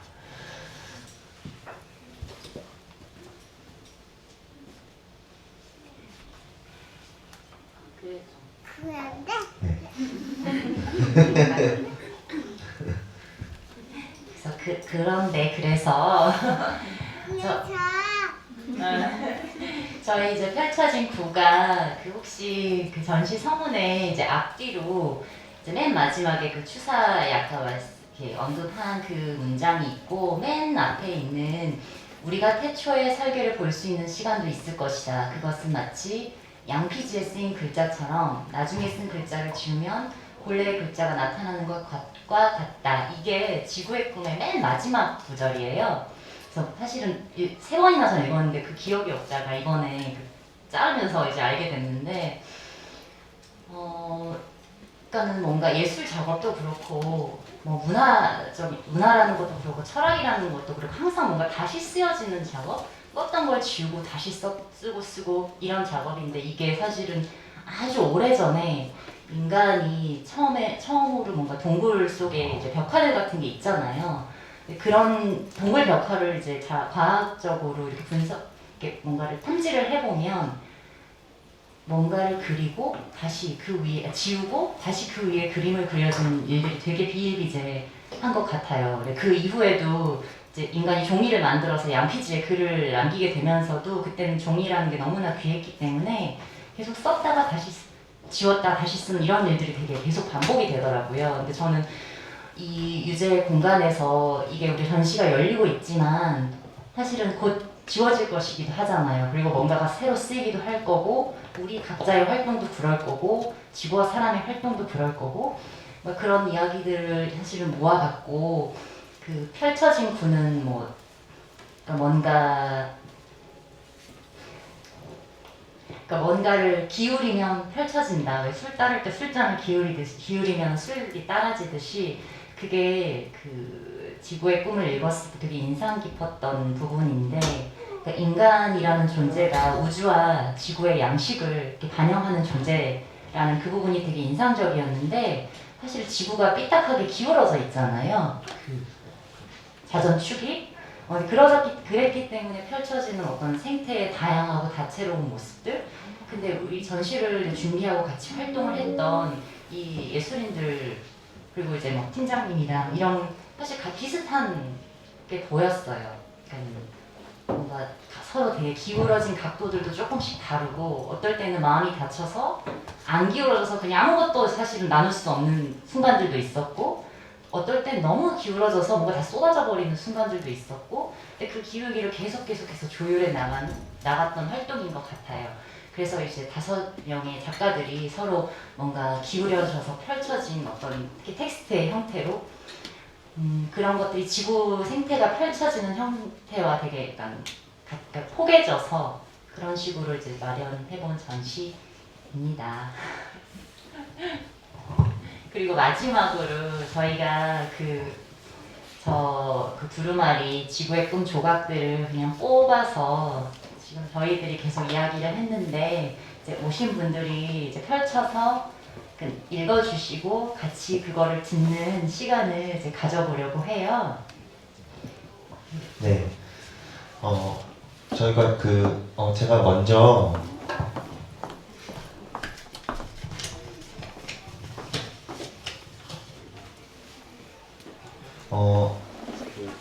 또 저희가 이 시간을 지구의 꿈을 읽는 시간 속에서 지구의 꿈을 또 번역해 주신 맹영선 선생님이 계신데 맹영선 선생님이 방문을 해주셔서 또 저희 전시를 또 보고 가셨어요. 그래서 이제 맹 선생님이 뽑으신 문구를 먼저 제가 읽어보도록 하겠습니다.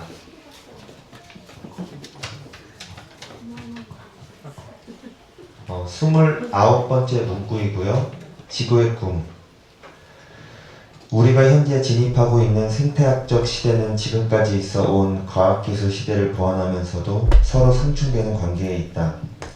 심층적인 의미로 볼 때 새로운 시대는 우리에게 우주의 기본적인 면들이 얼마나 중요한지 다시 일깨워준다. 이전 시기에 인간 정신이 분명하게 알고 있었던 국면들은 근대의 수세기 동안 더욱 세밀하게 관찰되고 과학적으로 설명되었다. 약 140억 년 전 엄청난 폭발과 함께 우주가 시작되었을 때부터 지구가 형성되고 생명체와 의식의 창발 과정을 거쳐 인간 역사가 여러 시대를 지나며 발전하는 동안 우주를 지배하는 이 원리들이 우주의 전체 진화 과정을 지배했다. 지난 시대 직관적 작용에 의해 인식되었던 이 원리들이 이제는 과학적 추론에 의해 이해되지만 그 의미는 아직 효과적인 방법으로 영향을 미치지 못하고 있다. 생태학적 시대에도 인간의 모험이 지속되려면 이 원리들이 우주적 맥락에서 활성화되어야 한다. 우주의 활동을 지배하는 원리는 분화, 주체성, 친교이다. 네, 요 문구를 뽑아주셨었는데 되게 저도 토마스 베리 신부님의 어떤 글귀를 보면서 많이 영감받는 것 중에서도 어떤 주체와 어떤 분화 그리고 친교를 많이 느끼는데요.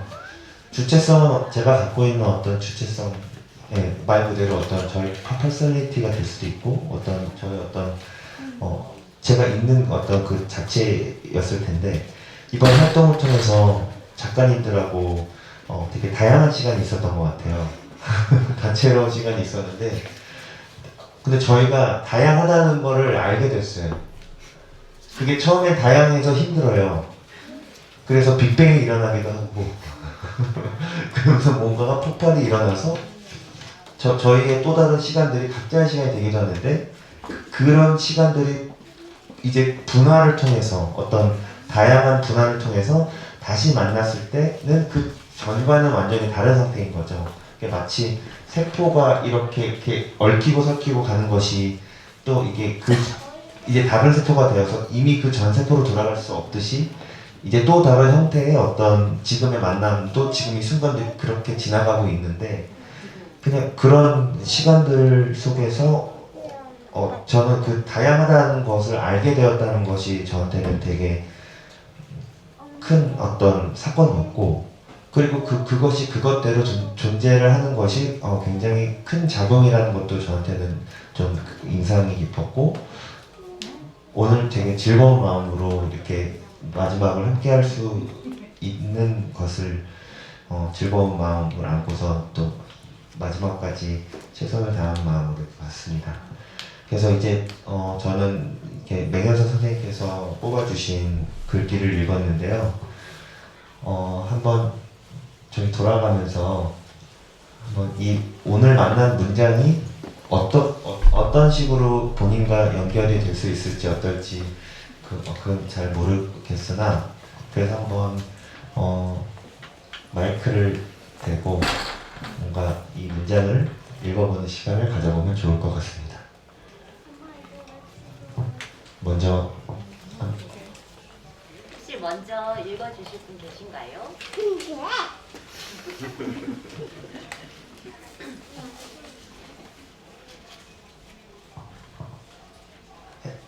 혜경 시인님 혹시 괜찮으실까요? 아니, 토마스 베리 공부를 지구와 사람에서 되게 열심히들 하시거든요. 근데 저는 참 공부 안 하기로 유명한데 공부를 이렇게 시키시는군요.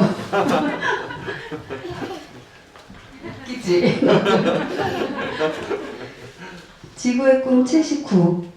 인간에게 종으로서의 정체성을 부여하는 유전부호는 우주에 존재하는 거대한 부호 복합체에 통합되어 있으며 자체의 일관성을 유지하고 진화 과정을 지속할 수 있는 지구 체계의 보다 거대한 부호 복합체에 통합되어 있다. 생존력을 지니기 위해 하나의 종은 그 자체와 주위의 공동체에 모두 유익한 생태적 지위를 확립해야 한다. 이 제안의 어려움은 우리의 유전적 재능이 우리 존재의 물리적 요소만 결정할 뿐 그것이 우리의 가장 풍요로운 정신적 재능으로서 우리를 인도하고 영감을 주는 힘으로는 생각되지 않는다는 것이다. 네, 지구의 꿈에서 발췌한 현재 작가님이 발췌해 주셨네요.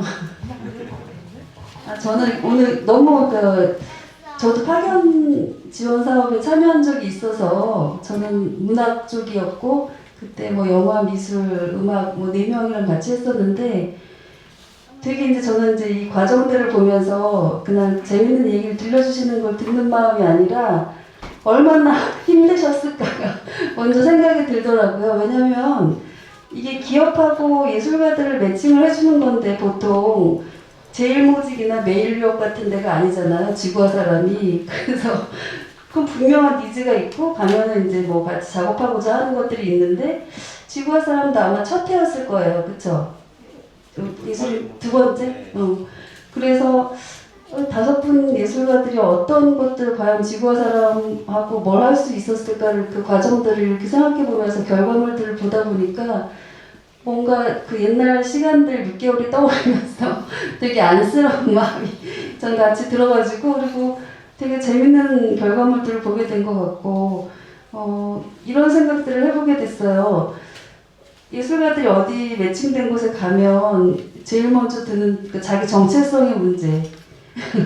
내가 매일료에 와서 지금 뭐 하고 있지? 이런 마음이 들거나 제일 모직에서 내가 옷감 가지고 뭐 해야 되지? 이런 생각들을 하거나 보통 그런 얘기들을 많이 듣거든요. 근데 지구와 사람이라는 얘기를 할 때마다 저도 항상 지구는 아직 저는 잘 모르겠고 항상 사람에 관심이 많습니다. 이제 이렇게 얘기하는 편인데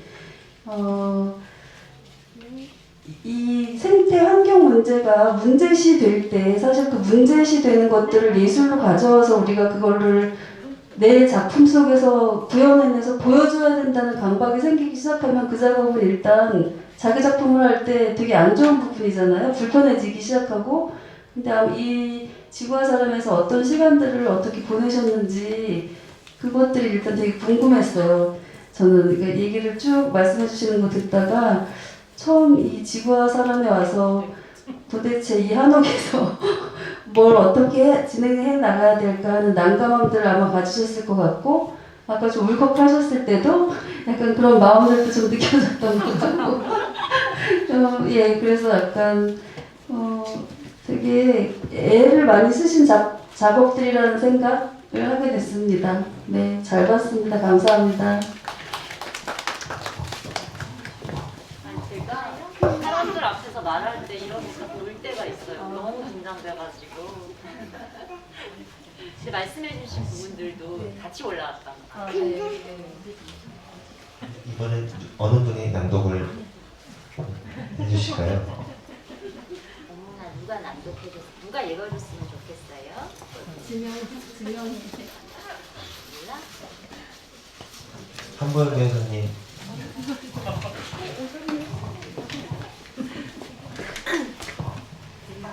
그래서 말씀만 들으면 될 줄 알았는데 이게 또 읽어야 되는 숙제까지 먼저 읽고 말씀드렸습니다.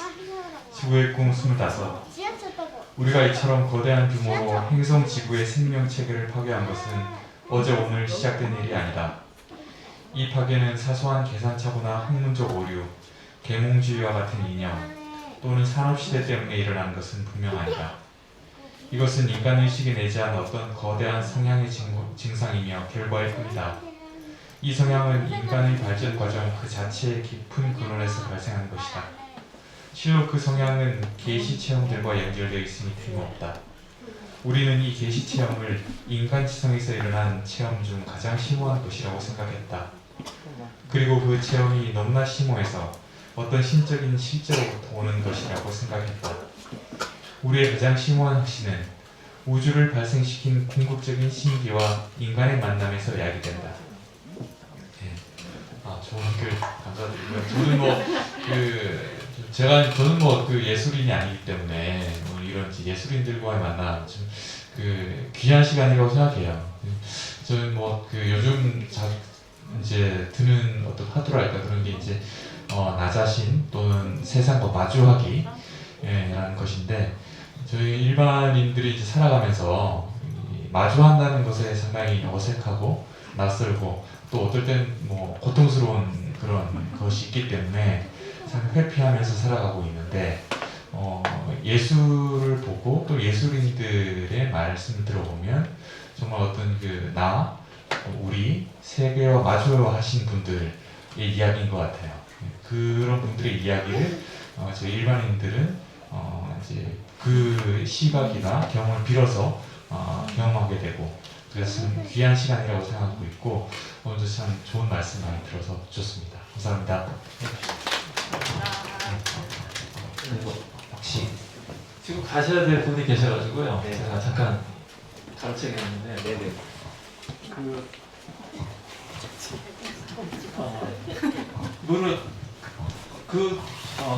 그 땅에 진짜를 알고 싶으면 그 고을의 신령에게 물어보라라는 말이 있거든요. 알렉산더 포퍼라는 영국 시인이 한 말인데 그 고을의 신령이 사실 터줏대가 아니잖아요, 저희한테. 여기 이제 북촌 땅에 실질적인 촌장님이 와 계세요. 박인숙 대표님이신데 가신다고 해서 제가 잠깐 멈춰 세웠습니다. 그래가지고 뽑으신 거를 조금 읽어주시고 가십시오. 저는 선생님한테 1시간 전에 연락을 받고 여기 현대미술관에 있다가 달려왔거든요. 읽겠습니다. 지구의 꿈 37. 우주는 우리 안에서 자신에 대해 반성하고 자신을 축하하고 있다. 이상.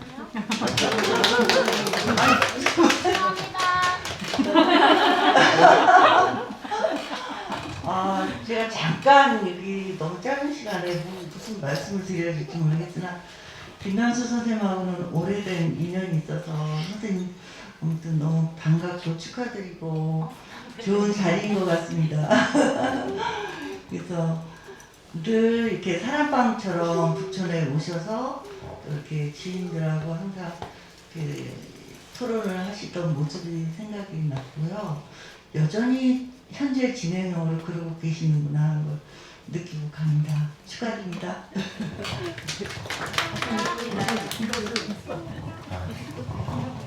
이번에는 그 재단에서 주신 한번 읽어주시면 좋을 것 같습니다.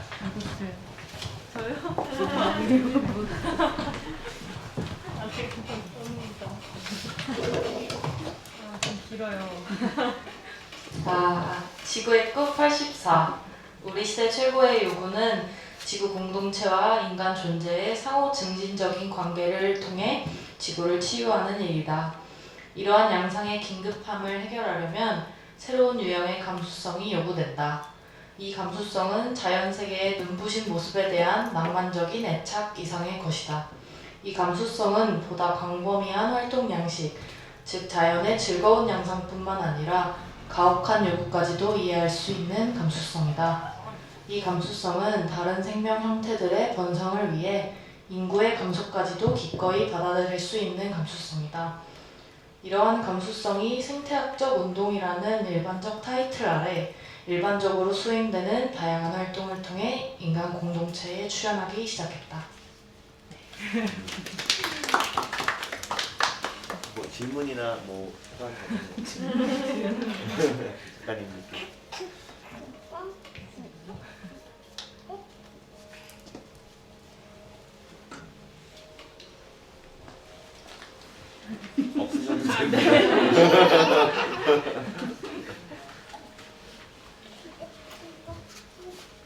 예술인분들 한분 네.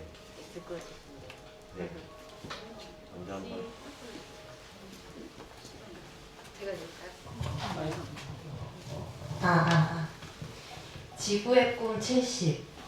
그들은 삶이 인간의 인격에 내재한 가장 심오한 속성들, 다른 사람들과의 단순한 영웅적 전투뿐만 아니라 우주의 힘과 자기 자신과의 영웅적 전투에서도 나타나는 심오한 속성들을 시험한다는 것을 깨닫고 있었다.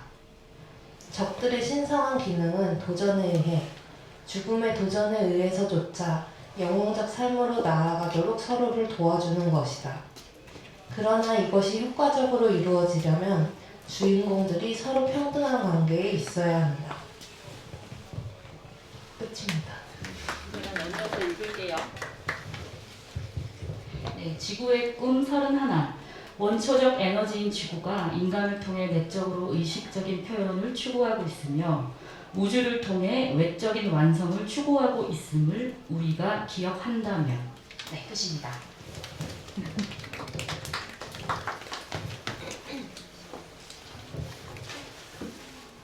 되게 길어서 지구의 꿈 21. 현재 전 세계에서 생태학적 활동이 이루어지고 있다. 이제 모든 직업과 활동 영역에서 환경을 보호하는 지침이 삶의 모든 영역에서 생태학적 규범이 확립되었다. 지금 필요한 것은 생태학적 과정의 신화적 국면을 보다 적절하고 정교하게 만드는 일이다. 산업 중심적 질서를 대체하는 과정에서 겪게 되는 주된 어려움은 이 환경의 물리적 성질이 아니라 그 심적 파몰 상태이다. 산업사회가 실현되기 전에 먼저 산업사회에 대한 신화에 몰두하는 과정이 있었다. 산업사회가 실현된 결과 이러한 매력이 존재한 것이 아니라 산업사회에 대한 매력이 산업사회 실현의 전제 조건이었다. 생태학적 생활 양식에 있어서도 1차적으로 신화가 존재해야 한다. 다만 생태학에서 일찍이 인식되었던 것이 먼저 실행에 옮겨져야 하고 미래를 위해 생태학이 할 수 있는 일이 적절히 지적되어야 함은 더 말할 나위도 없다. 적절한 기능을 발휘하는 자연 세계 안에서 존재하려는 양식이 긴급하게 요구된다.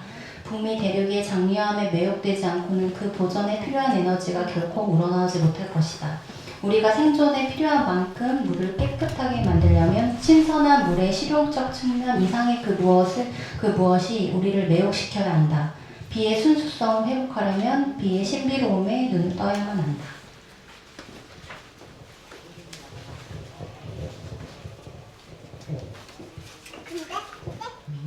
지구의 꿈 14.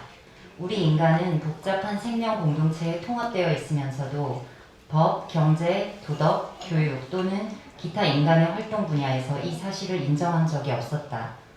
우리는 이제 진화하는 우주와 관련해 이 일을 해야만 한다. 옛 사람들은 제한된 인간 세계와 공간적 양식의 의식 안에서 이 일을 했지만 우리는 시간적으로 발전하는 의식이라는 양식 안에서 이해할 수 있는 우리의 경험적 도구로서 이것을 체험한다. 이러한 상황에서 우리는 우리 자신을 단순히 인간 공동체로서가 아니라 살아있는 모든 존재와 유전적으로 관련된 전체 공동체로 인식할 수 있다. 왜냐하면 모든 종은 단 하나의 근원으로부터 진화해 왔기 때문이다.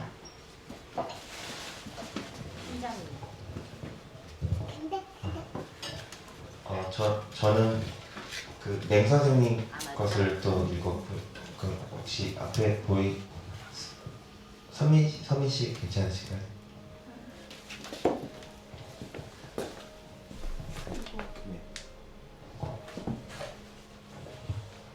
네.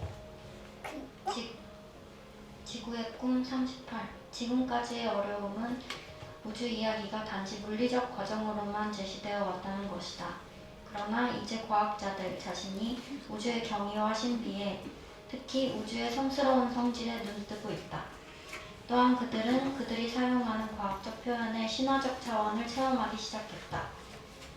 과학에서 사용하는 모든 용어는 합리적 이해보다 더 깊은 신화적 의미를 함축하고 있다. 이처럼 과학은 그 자체의 차원을 벗어남으로써 지난날의 한계를 극복했다.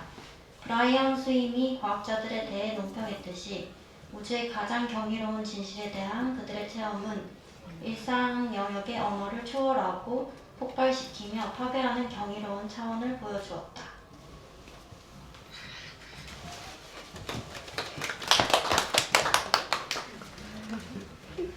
그리고 혹시 괜찮으실까요?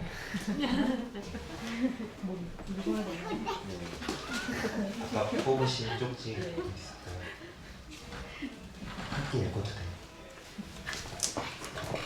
지구의 꿈 54. 매 순간 우리는 보다 폭넓은 삶에 대해 열린 상태로 단순하게 우리 자신으로 존재해야만 한다. 모든 존재의 당면한 책임은 그 자신의 실체를 내면적으로 표명하는 일이다.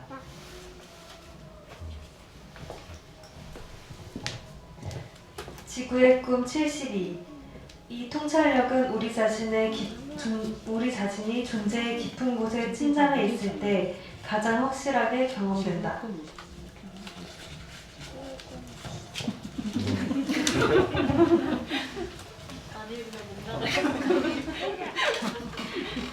지구의 꿈 78.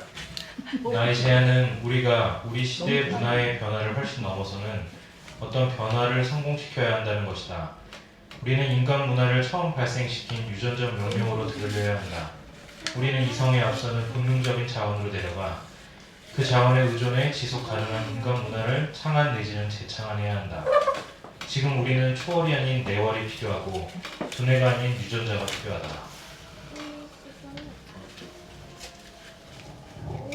그리고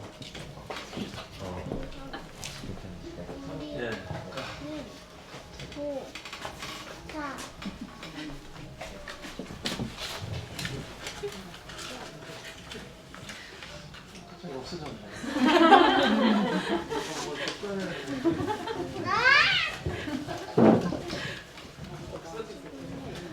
백신 맞아요.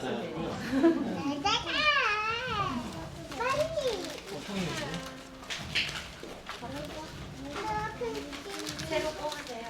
오목이가 뽑은 거 읽어주시면. 나 여기 있잖아. 저는 어제 이걸 뽑았었거든요. 근데 일종의 그 포춘 쿠키처럼 제가 사정에 딱 맞다는 생각을 했는데요. 지구의 꿈 10. 지구가 기능을 수행하는 방식은 크게 5가지로 분류할 수 있다. 지질권, 지오스피어, 수권, 하이드로스피어, 대기권, 애트모스피어, 생물권, 바이오스피어, 정신권, 누스피어가 바로 그것이다. 이들은 서로가 서로를 포함하며 모두 태양의 빛과 광채에 감싸여 있다. 여기까지는 되게 좋은데요. 이들 5가지 힘이 태양의 빛을 통해 대양과 대륙, 바람과 비, 만발한 꽃과 땅 위에 사는 다른 생명 형태를 존재케 하는 것은 얼마나 큰 경이인가. 이것은 마법의 세계이며 황홀한 세계이다. 그러나 우리는 이런 생각을 하면서 지구의 기능 방식 중 가장 나중에 보신 정신권에 대해 특히 수고해야 할 필요가 있다. 제가 정신 못 차렸다는 얘기가 저는 갑자기 들리기 시작합니다. 그래서 예전에 그처럼 왕성한 창조력을 발휘하며 기능을 수행했던 육지권과 다른 세 영역은 지구가 나아가야 할 방향을 결정하는 중요한 역할을 이제 정신권에 위임한 것처럼 보인다. 지금까지의 발달 단계에서 본능적으로 스스로의 진로를 결정해온 지구가 이제 인간 의식을 통한 결정의 단계로 들어가는 것처럼 보인다. 지금까지는 지구가 본능적으로 스스로를 진로를 결정해왔는데 이제 인간 의식으로 그 주권을 넘겨줬다라는 그런 이제 문맥으로 보이고요. 이것은 지구로서는 궁극적이며 과감한 모험이다. 이것은 지구의 운명을 인간의 결정에 맡기는 일, 즉 지구 기본 생태계의 생사를 좌우하는 힘을 인간 공동체에 부여하는 일이기 때문이다. 이러한 사건은 분명 역사적 변화나 문화적 변형 이상의 그 무엇이다. 태초의 지구의 형성, 생명의 발생 또는 인류의 출현 이래 이처럼 중대한 일이 일어난 적은 없다. 참으로 이상한 일이 진화 중인 지구에 일어나고 있기 때문에 라는 것이었는데 되게 이제 문장이 훌륭하고 멋있는데 이거를 읽고서 저는 이제 아서 클라크의 유년기의 끝이라는 SF를 떠올렸거든요. 거기에 인간이 있고 그 위에 외계에서 온 오버로드라고 하는 굉장히 뛰어난 이제 과학 문명을 가진 존재가 있고 그 위에 오버마인드라고 하는 우주의 순수 의식이 있는데 그 오버로드가 사실은 인도의 신들인 셈이죠. 그런데 신들은 오버마인드로 갈 수가 없다. 가장 밑에 있는 인간들이 굉장히 취약하지만 인간들이 오버마인드로 점프를 해서 갈 수 있다. 그게 이제 떠올랐는데 어제 같이 왔던 이정은이라는 작가분이 계시거든요. 그분이 새로운 이야기를 해주셨어요. 여기서 지금 원래 본능적으로 진로를 결정했던 지구가 적었고 그 다음에 이제 빛과 광채를 부여한 태양이 현재시고 그리고 마지막에 이제 정신이 저 김옹웅이라고 이렇게 얘기해 주셔가지고 너무 뜨끔했습니다. 개인적으로 이렇게 받아들이고 있습니다. 감사합니다. 이제 마지막 세 분이 남으셨고요. 이번엔 정말 뽑는 퍼포먼스부터 함께 보실 수 있습니다. 얼마 전에 함께 합류해 주셨고요. 안녕하세요. 반갑습니다. 저희 지금 여기에 문구를 뽑아서 낭독을 하는 퍼포먼스를 있고요. 한 가지를 뽑아주셔서 읽어주시면 좋을 것 같습니다. 지구의 꿈이라는 책에서 발제한 문장들이고요.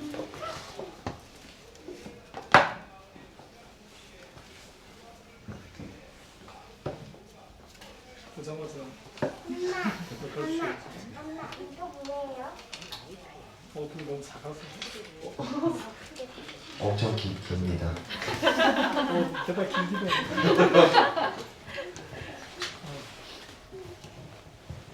남수쌤은 안경을 벗은데 저도 안경 쓰고.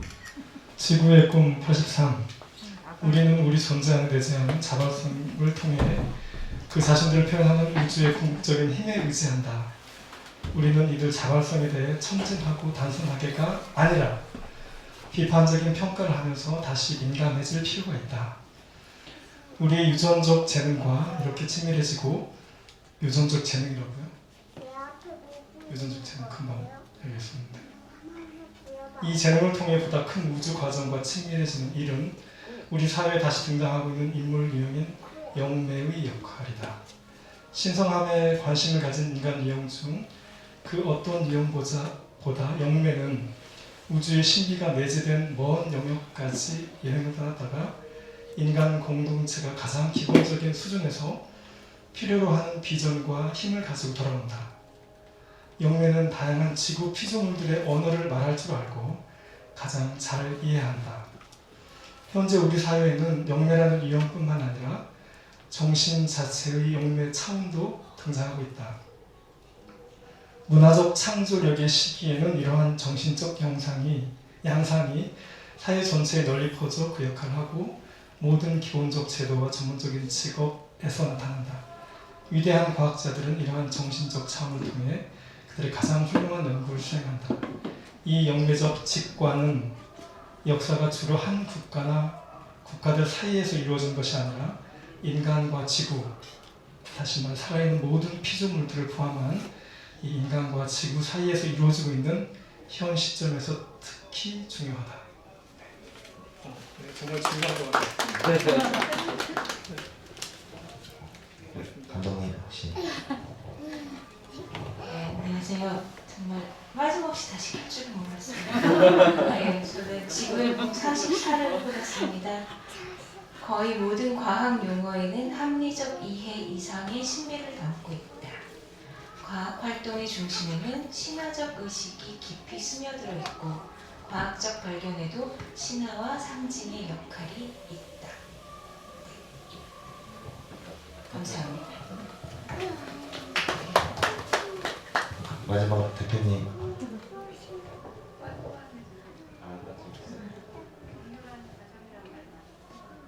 네, 격렬한 과정이라는 것의 내용을 뽑으셨다고 합니다. 네, 그러면 이상으로는 일단 낭독 퍼포먼스는 저희가 끝이 났고요.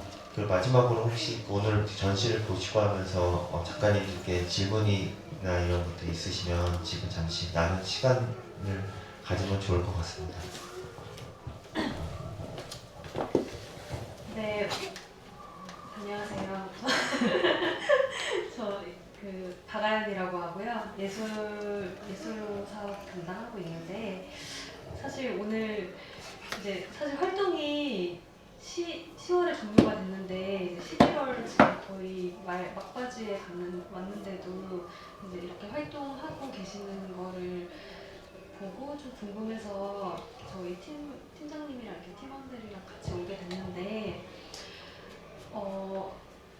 요즘 사실 환경에 대한 부분이 되게 사회적인 이슈이기도 하고 저희 사업에서도 좀 환경이나 뭐 생태나 이런 거에 대한 활동들이 많이 이루어지고 있는데 좀 개인적으로 조금 되게 좋은 활동들을 진행하시는 것 같아가지고 좀 많이 궁금했었어요. 근데 오늘 이렇게 작업하신 거 보니까 이제 정말 그동안에 아까 그 대표님이 더 치열하게 공부하실 분들을 찾는다고 하셨다고 들었는데 정말 6개월 동안 치열하게 공부하시고 정말 뭐 아카이빙도 하시고 많은 작업들을 해주신 것 같아가지고 생각보다 더 너무 좋은 활동들이었던 것 같아요. 그래서 너무 고생 많으셨다는 말씀을 전해드리고 싶습니다.